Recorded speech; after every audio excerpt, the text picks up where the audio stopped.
can you introduce yourself? My name is Nurdin Momodu. I'm the CEO and founder of Lotusfly Animation. I've been doing 3D animation for a decade now, and I've gone on to work on so many big projects here in Nigeria and outside the country. Awesome. Yeah. So can you tell me a bit about your journey and how you started, the struggles that you had along the way? Yeah. So I'm a self-taught 3D animator. I started my career in 2014. Sorry, there's an echo at the background there. Sorry. Okay, sorry. But go I on, started go on. Yeah, okay. I started my career in 2014. I'm self-taught. That's where I started. I started by teaching myself animation to a certain level. I did that for like about 8 months, and then I got my first job with a studio in Lagos, where I worked with them for like 2 years. There, I was focused on working on commercials, worked on all kinds of commercials from Keystone Bank to Zenith Bank, all kinds of different big brands in Nigeria. I did that for like 2 years, and I wanted to leave the advertising industry because I was more focused on storytelling and filmmaking. So I moved to another studio where I worked with them for like about 3 years. I worked on a couple of short films and other productions there. I did that for 3 years, and I felt like, you know what, after that, it was time for me to go start up my own studio and build my brand. And in 2019, I started my own company, Lotusfly Animation, where we focus on creating short films, kids content, and commercial for brands. And since then till now, I've just been working on my brands, doing work for different clients abroad, and then just pushing my crafts. That's awesome. That has been a journey for you. So, did you have any struggles along the way? Because of I am also an animator and doing it from Nigeria. There's a lot of struggles with electricity, struggle with people not understanding the work that you do, and always like trying as in to say, oh, like work at a bank or do IT. Like how was all that for you? So I'm going to start with the first one, which is the issue of power. I think it's something that every creative that needs electricity to work are going to struggle with. That was a big issue for me at the beginning. But the good thing was that where I was, most of the companies where I worked at, they always had gens turned on. So I was able to take advantage of it. But I was always working Monday to Saturdays. On Saturdays, I necessarily did not need to be at the office, but I still went on Saturday so I could work on my personal projects and just build myself up to a certain level. And then when I started making some money, I now invested in like an inverter. That also helped. Was like one of the best investments I made as at that time, to get an inverter, because it helped to reduce buying fuel. Just imagine how much fuel is right now, but as at then, the cost of fuel itself was still expensive, but not relative to what we have now. And then after doing that for some time, when I was making a lot more money, then I invested into solar, which I've been using till today. So that's how I was able to overcome the challenge of power. In terms of the business side of it, while I was working for those studios, I was also working on my freelance project, and the biggest struggle you face is learning. As at the time we started, there wasn't, as in the level of exposure that we have now wasn't like that then. There wasn't that much tutorials, Yeah, and yeah, not yeah. having That's actually true. There's yeah there's more exposure now. having mentors, people to even mentor you, or even to share their own experience with you. There was none of that as at that time. That's one of the reasons why I started creating content on social media, just to help people who are Yes, starting out yes, like yes. me. I've seen that we as have that in common, because I also drop some content, but these days I've been too busy to continue. Well, I'm going to get back on it though. But I'm enjoying your content as well. Yeah, thank you. Those are one of the major challenges: not having mentors or people to to make life easy for you and just show you the path so that you don't waste time. So most times for us, it was just try and error, make mistakes, learn some wrong techniques, Animation relearn after techniques. some time. Yeah, then relearn after some time. It was just that struggle of not having someone to just direct you, and we were just moving on our own path. Those are like the major, challenges I face. And also, when you are freelancing, well, when you start out, you're just focused on your skill, but you forget to understand that there's also the business skill that needs to be learned. So many times I learned the hard way where clients reach out to you and tell you that you just work for exposure. That don't worry, the exposure is going to pay Wow, like you. I've I've had a situation too like that. Yeah. So yeah. So yeah. So we're falling for those kind of problems back in those days when we started, when we were much more naive. Then also, not properly coding for projects. You take up the project, and then at the end of the day, you find out that the amount of work that is required to do was not what you asked for. And lastly, not having a clear MOU as to what is expected of you and what you can deliver. Some of those business issues, and also marketing yourself, packaging yourself properly. Those were some of the business mistakes we made starting on, and those are some of the problems that I faced and I've been able to overcome over time. Okay, yeah. So basically, you mentioned mentorship. So is that something that you like eventually did, or are you still very much like self-taught in figuring it out, and you are you are where you are now? I'm self-taught. I never had a mentor on my journey. Yeah, I've just been. but like right now, like ever since like getting to where you are right now, have you Mm. invested in a mentor or still not yet? No. I haven't invested in a mentor because for me personally, I haven't seen the mentor that's worth investing in based on the career trajectory that I'm taking for myself. I haven't found the right one.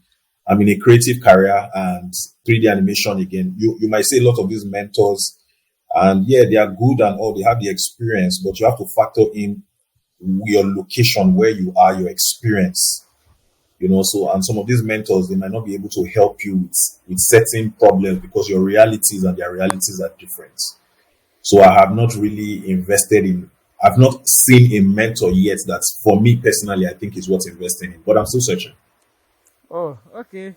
Okay, so that's awesome because basically, like me now, I'm also an animator, and I'm not sure you've seen my work, but like I have I am investing in a mentor, and it has helped me considerably. Like I've gone farther than when I was figuring it out myself. So just as an advice, would you advise people to do mentorship? Because I also remember that you also started a mentorship like program like last year, I think, right? Am I correct? Yeah. Yeah. So in terms of mentorship, yes, I do advise people who are starting out to get mentors. The reason why I say I haven't found the kind of mentor I'm looking for is because I'm further in my career, and the kind of challenges that I'm facing now are not the kind of challenges that people who are starting out are facing. I'm now focused more on building my brand and my business. So if I'm looking for mentors, that's the area that I need a mentor for, and not necessarily for the skill side of it, Oh, because that. business mentor. All right. Yes, yeah, that's what I'm interested in. In terms of skill, I don't need a mentor for that. If I need to improve my skills, there are online animation schools that I can attend, of which I've attended one of them, an in school. So in terms of improving my skill, and then I know where to go for that. But in terms of mentorship, people who are just starting out, they are confused, they're overwhelmed, they don't know where to start from. A mentorship program is, I have one that I offer, and I currently have students that I'm mentoring as we speak. Oh, okay. So that's awesome. So you mentioned Anim School. So you are an alumni from Anim School then. So actually, I'm not an alumni. I did not finish. I started, but I couldn't finish as at that time Oh, okay, because okay. obviously we know the dollar rate and all is Yeah, expensive. the dollar is wild. Yeah, it's crazy. So I didn't finish, but I took like a couple of the classes. And, I did a couple, like about three classes or four classes. Yeah, I took like four classes. All right. So yeah, so I saw your short movie and it was amazing. Like the movements were very smooth, the animation was nice, the story was impactful. Can I ask like what what like brought about that like the need to do that movie? So the idea for my short film is Sonny Mutuku. Actually, I Yeah. started that project in 2000 and so I started that project in late. I started that project in 2017, early 2017, like say around January. And the reason for that was that my dad had just fallen ill. He was sick, and then I'd gotten the news that he was terminally ill. He had cancer, Oh, and in that okay. whole Sorry about that.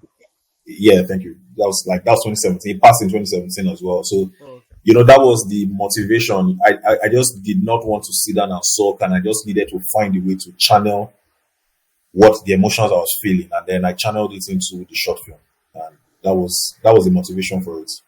Oh, okay. That's awesome. So funny enough, there is this quick like fact that funny enough. So I met your younger brother.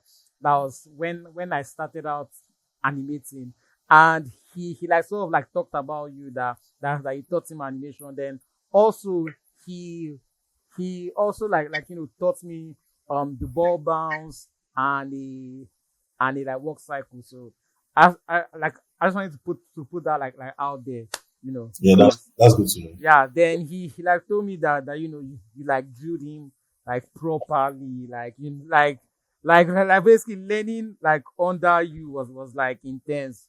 But yeah, I can see that like in your work, because your work is different from what I see like from animation in Nigeria. So that's really awesome. Yeah, thank you. A lot of people, the problem most people challenges we have in Nigeria is that we celebrate mediocrity. Ah, You wow, don't need nice. to. Because of I've been trying to say that, but people just think that I am hating, so I've just kept quiet for a long time. Yeah, we don't like to push the boundary of what is possible or what we can do. You just do a little and people are celebrating you, and you just get stuck there, that is where you are. So but one thing for me, and it has always been a part of my brand, and anybody that knows me has always been like, what, I like to push the boundaries. I and my colleague Erimusu, we produced our first short film together, and one of the reasons for creating that short film was we wanted to push the boundary. That was Plaything. I don't know if you ever. That was the first I animation that we saw did that it. went. I saw it. The like camera like angles were crazy. The Yeah, choreography was mad. Yeah, I saw it. It was yeah. really So lovely. yeah, so that was so we've always wanted to just push the boundary. So that has always been a part of me. So anyone who is under me, like my brother then when he was still under me, I grill you because I'm not interested in massaging your ego. You want to be good at this, right? So if your work is not good, I'm going to let you know why your work is not good. Critique you properly and make sure you are good at what you do. So it's just a part of me, and that's how I do my thing. Alright, awesome. So I have been seeing this Jagaban like series that you as like posed out the characters. So what's the future on that? Like when should we expect that? Because you've like spoken about it like that you've been working on it for a while. You did the characters, and any like any news you can tell us on that basically. I can't give any news on Jagaban simply because we are creatives, and people outside who see us as creative just don't understand that being a creative is also a daytime job. Yeah, true, So true. Jagaban is my personal project, is what I use to calm myself, is what I use in reminding myself why I started this in the first place when I'm tired, I'm stressed. So it's a project of love for me, and the way I have it in my head is not something that I want to just do anyhow. It's a TV show. It's going to be a TV show. That's what I want it to be, like a 9 to 10 episodes TV show. But right now, the ambition and the way I have it in my head, I don't have the resources and we don't have the manpower in Nigeria to pull it off. So for now, I am just building the characters, developing the story.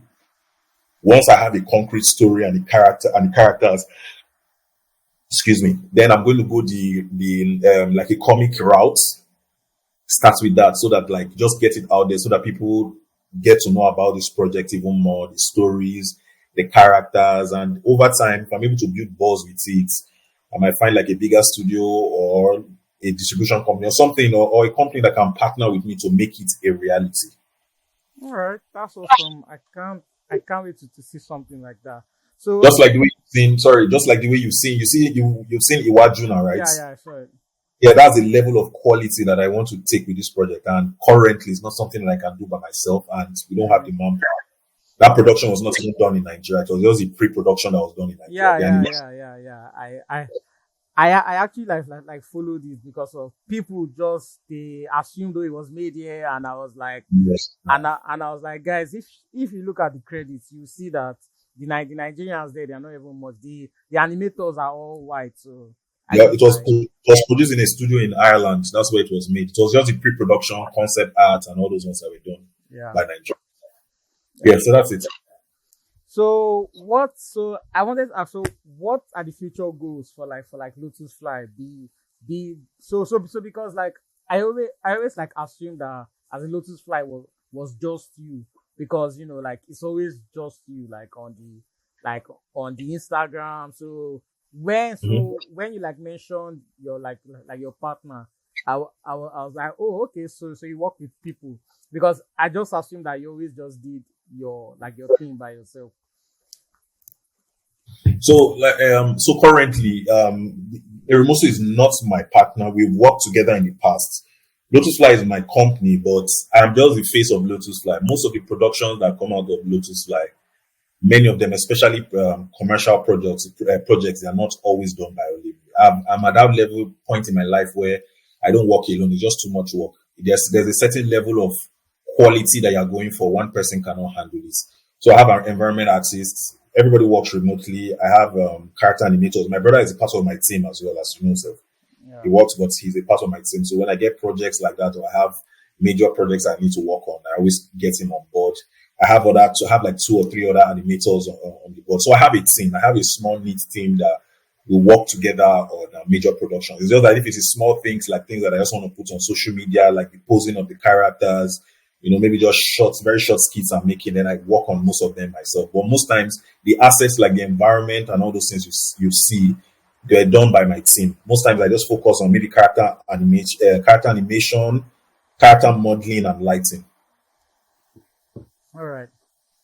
All right. So I've also like seen that as you as in use a lot of AI. So how is that like how does that like help your workflow? Because I've seen like some like videos that they were as really like like info like informative. So just talk me through like how you started to use that for your workflow.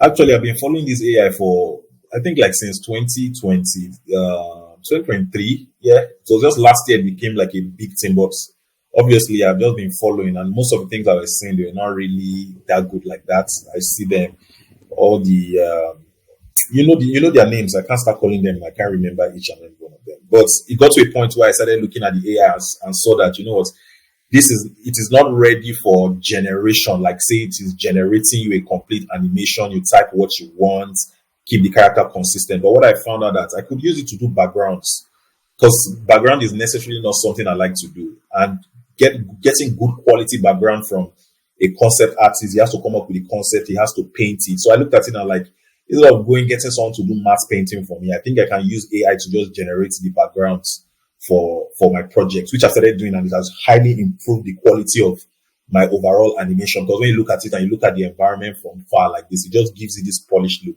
Then also for motion capture, before I have like a Rococo motion capture suit, because animation is tedious and it's not every production that I want to be doing keyframe animation. So I used to use my Rococo suit, but I've been following the AI trend of recent, and there are a couple of services that goes from video to mocap, and I've been using a lot of them for my productions as well. So those are the two areas where I've applied motion capture into my workflow. Wow, that's really like awesome. You've given me a lot to think about, and that's really nice because me now basically like I always do like keyframe animation because I'm trying to build up like that like that skill in Mhm. itself before I use like like mocap and like everything else. So yeah, Yeah. so my next question, what is the future for as Lotus Fly like going forward? So Lotusfly for me is going to be is the future for Lotusfly is two areas: developing our intellectual property, which is I have like we have like two major intellectual properties like Time Tech Kids. That one is for younger, much more younger, and then Jagaban, which is more preteens. Those are the two projects in-house that I'm going to be working on. Then obviously we're still going to be doing normal commercials, social media content and all. And then also the goal for Lotusfly Animation in the far future is to have a school. I want to have like an online school, like the way we have Anim School, I Animate, just have something like that where I can have rosters of animators working in the industry inside Nigeria and outside Nigeria that can come to teach and mentor people. So that's like a long-term goal into the future for me for that. But I've started by, training myself, and I know that everything great has to start from somewhere. That's why I've started this, my whole mentorship and also training online. And then as time goes on, I expand that while we are working on an in-house intellectual properties and doing commercials and Uh, short films as well for clients. but that's really like awesome. Like you like have a plan, and I actually resonate with what you're saying because I as well, like, I basically, like, I'm basically sad at the quality of animation that comes out of Nigeria, and it is mostly because of people just want to move the character, but they don't want like the characters to like move people. So Yeah. like you don't see like emotions, you don't see like thought process, like you just see Mhm. like just action. So yeah, I also teach as well with the like little like knowledge I have, but I've sought out like mentorship, so I've improved like significantly. And I'm just saying all of this to just basically like to just basically like relate that I understand, like, where you are coming from, and I wish you the best, like, honestly, because of it would be nice to see work coming out of Nigeria that can actually stand like toe to toe with things coming out abroad, right? Yeah. So yeah, that's actually awesome. Like, it was really nice speaking to you. Then also, sorry, my as the last question is that, so when you were learning, what was one thing that you had the hardest time, like, overcoming? So was it like anticipation? Was it offset? Like, basically just like one animation like principle that like took you the most time to finally like figure it out. Like, oh yeah, so this is what I've been missing in my animation. I think it's timing. A lot of people they overlook timing a lot. It took me a while to figure out timing because I will animate, okay, yes, you want it to be smooth because a lot of people just focus on, oh, I want the animation to be smooth, add overlapping action. But when you watch a lot of the animation, the animation always looks floaty. And that's something I really struggled with for some time. It took me a while to figure that thing out. And even till tomorrow, so I still think that like to master timing, it takes a lot because there is no rule like, oh, this thing must be this amount of speed. It's your creativity and your own perspective that determines how fast or how slow things are. So timing is one major thing that I think that I struggle with. Hmm. All right, man. So thank you so much for showing up. Like, I really appreciate you taking out the time to be here to take this interview. Like, this is really awesome because of, like, as I mentioned, I've heard about you, like when I started animation. I followed your work as well. I've met your brother. So like, this is just coming like, full circle that now I'm meeting you and we're having a conversation about animation. So yeah, man, like, it's really awesome to meet you. Thank you so much for taking out the time, and I look forward to seeing more of your work, and also, like, I plan to improve as well, so I can also work on one of your projects or more of your projects. I appreciate. So this interview, what is the plan for the interview like? So I have a series that I invite animators to come and speak about, like, Okay. their work, like like what they do basically. So at the end of it, I like post it on YouTube, on Instagram, on TikTok, for like people to watch and just learn. So Okay. I'm basically like trying to raise awareness on, animation, and how it should be done properly, and things that people should look out for when it comes to animating. So Hmm. yeah. Yeah, that makes sense. Keep up the good work. We need more exposure let people know that we're doing animation in Nigeria, not just there are people who are serious about this animation. Yeah. So keep up the good work. It's a All good right. one. Thank you so much. Have a lovely evening. You too. Having a great day. All Bye. right.